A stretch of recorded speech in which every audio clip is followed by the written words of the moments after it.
श्रावण के महीने की पंचमी, कौन सी तिथि? पंचमी। चाहे वो शुक्ल पक्ष की हो, चाहे वो कृष्ण पक्ष की। श्रावण महीने की पंचमी के दिन शंकर भगवान पर जिस जिस परिवार के व्यक्ति का कांवड़ जल हमने बताया है आपको, जरूरी नहीं है कि डंडा बांधकर 2 कावड़ के जल के लोटे लेकर जाओ, आप अपने हाथ में भी 2 पात्र लेकर जा सकते हैं।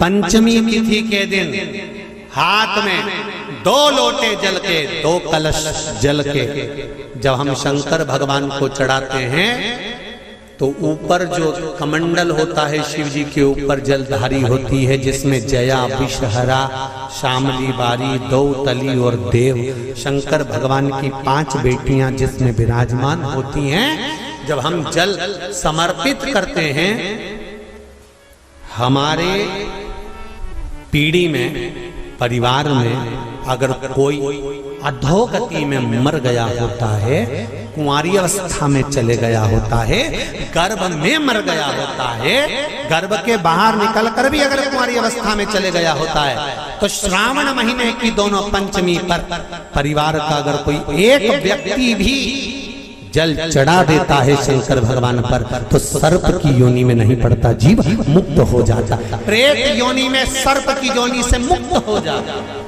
महाराज, हमारे यहाँ सांपों की पूजन कौन से दिन होती है, कौन सी तिथि में करते हैं? जम के बोलो जरा। नाग पंचमी। नाग पंचमी का मतलब क्या है? सांपों की पूजन करो। नाग पंचमी का मतलब होता है शंकर जी के मंदिर में जाकर 1 लोटा जल समर्पित कर दो। उसका कारण क्या है कि हमारे परिवार में, हमारे कुटुंब में कोई 7 पीढ़ी के अंतर्गत भी अगर कोई जीव तड़प रहा होता है, पड़ा हुआ होता है, उसकी मुक्ति नहीं होती है, तो पंचमी का चढ़ा हुआ जल उस जीव को प्राप्त हो जाता है और वो जीव तर जाता है, उसका फिर जन्म नहीं होता, वो तर, इसको मुक्तता का, ये मुक्ति, ये मोक्ष। चाहे नाग पंचमी हो, चाहे श्रावण महीने की शुक्ल पक्ष की, चाहे कृष्ण पक्ष की पंचमी हो, और समझ लो अच्छे से, श्रावण महीने की पंचमी के दिन देवाधिदेव महादेव पर चढ़ाई गई शमी पत्र आस्तिक मुनि का नाम लेकर, कौन से मुनि? आस्तिक मुनि का नाम लेकर शमी पत्र को वापस उठाकर उसको अपने दरवाजे की चौखट पर कहीं पर भी या द्वार पर कहीं पर भी एक ओर रख देने पर घर के अंदर, बगीचे के अंदर सर्प प्रवेश नहीं करता। ध्यान रखिए, सर्प प्रवेश नहीं करेगा।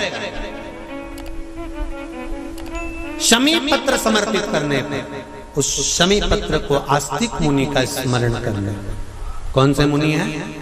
आस्तिक मुनि का स्मरण करने पर भीतर घर के अंदर बगीचे में सर्प भी प्रवेश नहीं। उस शमी पत्र में जया, विषहरा, शामली बारी, दौतली और देव, ये 5 कन्याओं का भाव प्रकट हो जाता है और वो कन्याएं हमारे घर के द्वार की रक्षा करती हैं। तुम्हारे घर की बहन बेटी क्या करती है? तुम्हारे घर की बहन बेटियां क्या करती हैं? घर में बहन बेटी आती हैं तो बद्दुआ देकर नहीं जाती। घर में कन्याएं रहती हैं, बद्दुआ नहीं देती। घर की बेटियां जब दरवाजा छोड़कर शादी कर वाले दिन, विदाई के दिन अगर जाती भी हैं, तो बेटियां हाथ में धान भरकर फेंक कर जाती हैं कि मेरा मायका खूब फले फूले, आगे बढ़े, छापे लगाकर चली जाती हैं कि हमने हमारी जीवन की सारी दौलत, जीवन का सारा सुख अपने मायके में दे दिया है। वो बेटियां होती हैं। तो जया,